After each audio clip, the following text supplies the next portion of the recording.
Alexandre Joseph Caboche. Je suis né à Orléans 2 ans avant que le XIXe siècle ouvre le bal d'une époque riche en bouleversements. Issu d'une famille de gueux, d'humbles ouvriers cherchant chaque jour un engagement pour gagner quelques sous, je n'envisageais pas de connaître un parcours qui allait faire de moi un Orléanais qui a son portrait au musée. Cette histoire mérite de vous être narrée même si je n'ai pas pris la peine de rédiger mes mémoires faute d'avoir appris à lire et à écrire. Mais qu'importe, il se trouvera bien un bonimenteur pour se retrousser les manches et me redonner vie un petit moment.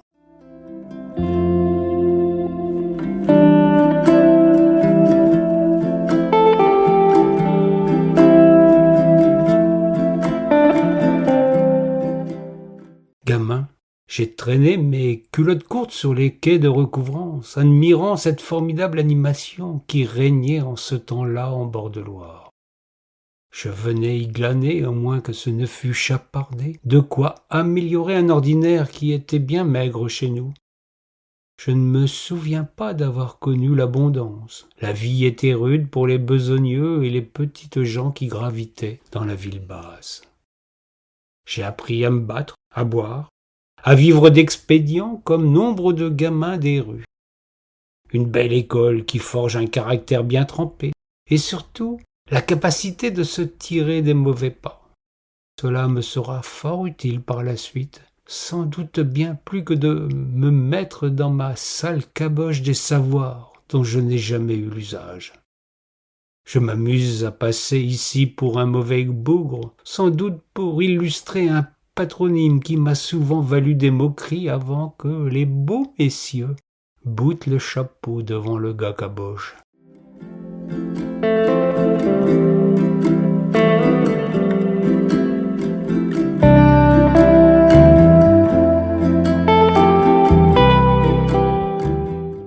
Mes universités se passèrent avec les mariniers, des gars truculents qui appartenaient à une confrérie inaccessible pour moi, née dans une famille de cutéreux.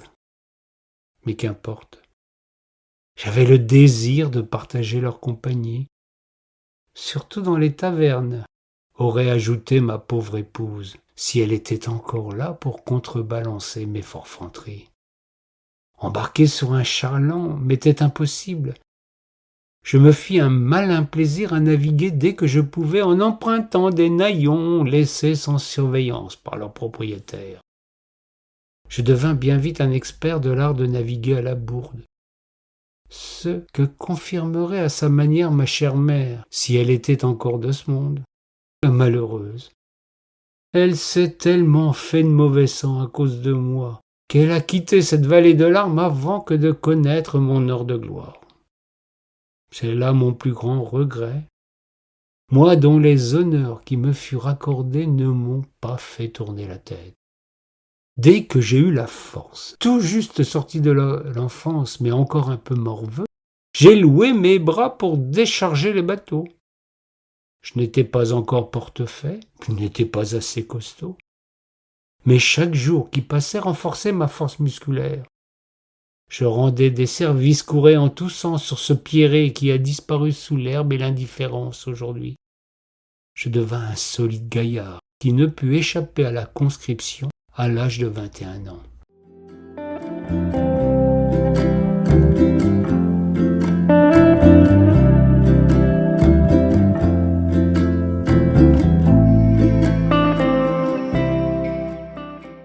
Les miens et ma chère Loire pour rejoindre le 6e régiment d'infanterie de la garde royale.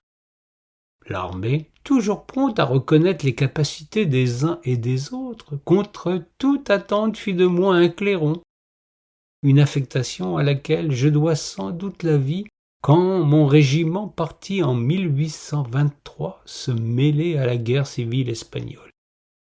Affecté dans les Bouches-du-Rhône, dans la 12e Légion, qui deviendra l'année suivante le 6e régiment d'infanterie royale, je découvris un fleuve plus impétueux encore que ma Loire. Je profitai des rares moments de permission pour parfaire mon art de me mouvoir sur l'eau, ce que m'y servira bien plus tard. En attendant de revoir Orléans, J'allais voir du pays sans pour autant m'être engagé, tout en m'époumonant dans ce maudit clairon, en envoyant mes camarades à la mort. Je suis persuadé que c'est de ce sinistre épisode que j'ai placé la vie au-dessus de tout, y compris de ma propre existence. Mais ne brûlons pas les étapes.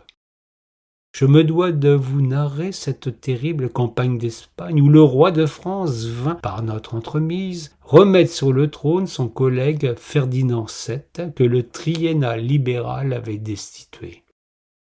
Rétablir l'absolutisme en Espagne, avec une armée qui avait connu les meurtrières épopées napoléoniennes, vous paraît à votre époque une curieuse attitude. Nous, les hommes de troupe, de toute manière, nous n'avions pas notre mot à dire. Nous marchions au pas, un point c'est tout. C'est de retour à Orléans que je pris la résolution de ne plus jamais me taire, ce qui me poussa à prendre des responsabilités dans ma corporation.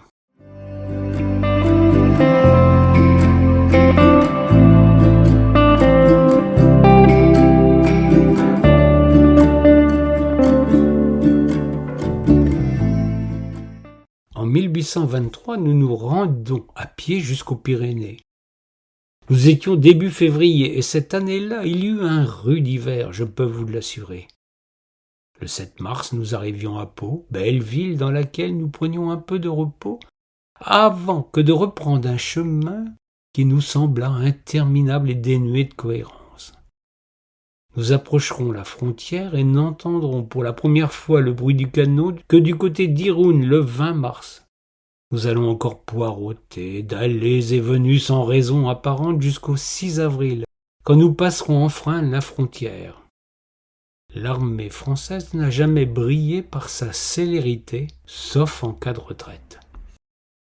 Le 19 avril, nos chefs remirent une croix militaire à un tambour pour un acte de bravoure. Le garçon avait escaladé les murs fortifiés de la ville de Logroño et ouvrit une de ses portes afin d'investir la cité. J'ignorais alors qu'à mon tour, j'allais me montrer brave et héroïque, comme disent ceux qui restent à l'arrière.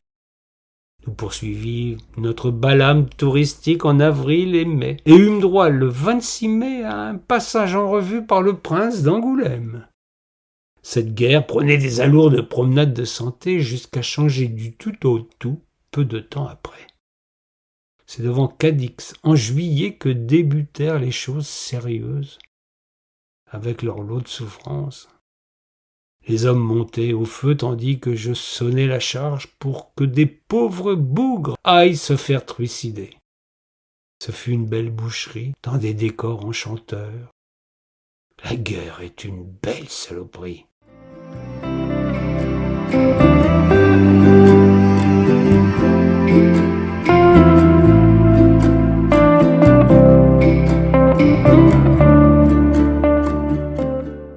J'eus l'opportunité de sauver plusieurs fois des camarades.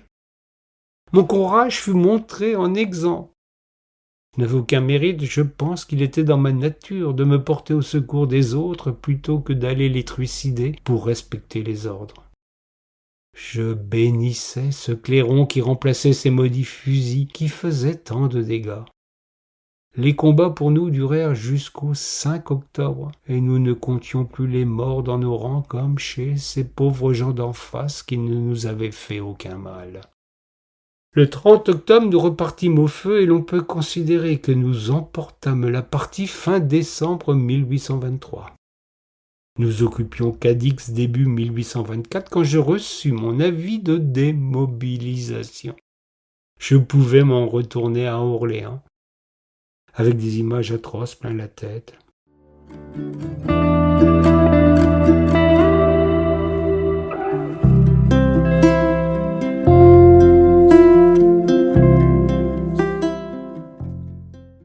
Ma Loire fut une douce consolation, devenant un portefaix reconnu par ses homologues qui me nommèrent bien vite président de leur corporation. Je continuais de m'évader de mon triste sort en partant souvent sur la rivière, conservant cette habileté à manier la grande perche ainsi qu'à connaître les flots que j'avais découverts dans ma jeunesse. C'était sans doute aussi l'occasion d'évacuer les images terribles de la guerre qui me hantèrent toute ma vie. Je pris épouse et vivais chichement d'un labeur fort mal rémunéré. Le travail ne manquait pas, tandis que le nouveau quai du Châtelet allait bientôt offrir des conditions de déchargement plus aisées. À partir de 1830, ma vie se serait écoulée ainsi si la Loire ne s'était mise en colère en 1846. Je m'en souviens encore comme si c'était hier. Je peux vous assurer, vous qui ne l'avez jamais connue ainsi, qu'elle est capable de devenir terrifiante, notre belle et douce rivière, crachant un flot furieux, envahissant tout en grondant comme une bête féroce. Vous ne seriez jamais aventuré à construire vos demeures dans le Val inondable si vous aviez été comme moi témoin des dévastations dont elle est capable.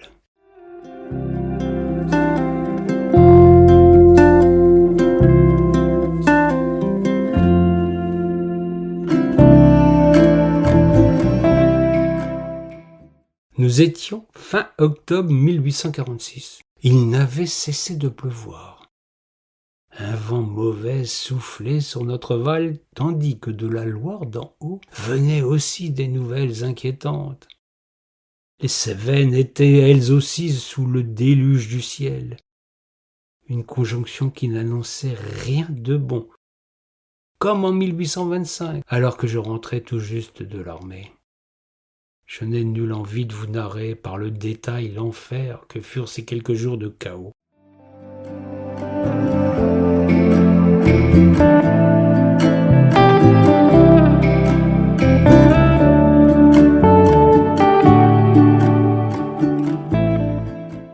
Si dans la ville, les bas quartiers étaient sous les flots, la situation était bien plus dramatique dans le Val, où durant de longues journées, les habitants étaient totalement encerclés par une Loire en colère.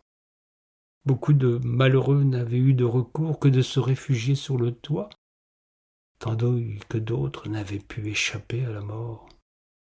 Pendant de longues heures, je n'eus de cesse que de parcourir la campagne inondée pour aller secourir des gens à bord d'une embarcation bien fragile dans le tumulte d'une Loire en furie. Maintes fois j'ai manqué moi aussi de tomber à l'eau tandis que je luttais contre un courant d'une force colossale. En compagnie de deux camarades, je vins secourir tous ceux que je pouvais, ne comptant ni ma fatigue ni mes efforts et surmontant la peur et le froid.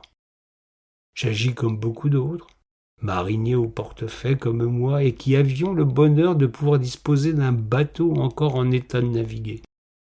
Il fallait également connaître parfaitement les mouvements des eaux pour parvenir à nous diriger sur ce qui était désormais une immense étendue d'eau.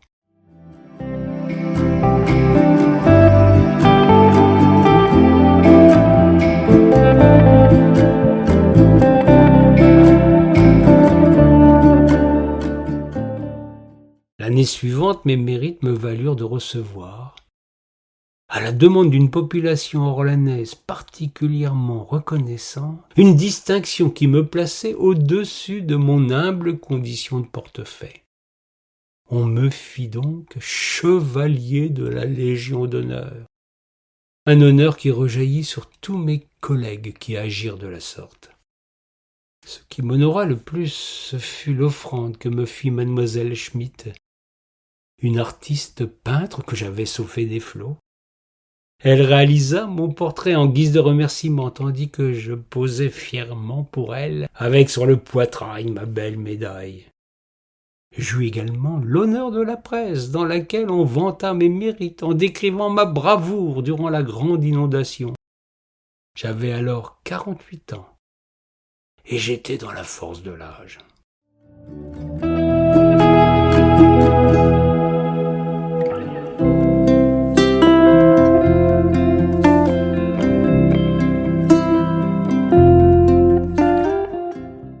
En 1856, je me portais à nouveau au secours des naufragés, tandis que je n'étais plus de ce monde en 1866 pour faire de même. J'avais rendu mon dernier soupir 2 ans plus tôt, et pouvais m'embarquer avec le passeur pour un territoire sans guerre ni inondation, au terme d'une existence humble certes, mais menée avec dignité et courage.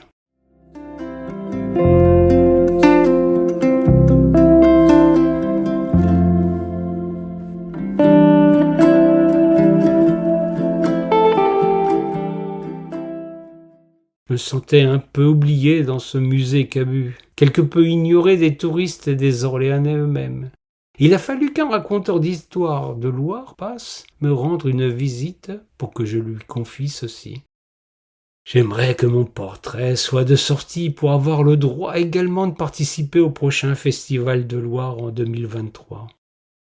J'estime y avoir ma place, même si les organisateurs ne me semblent guère férus d'histoire ligérienne. Il est vrai que ceci n'a rien de spectaculaire pour attirer les foules.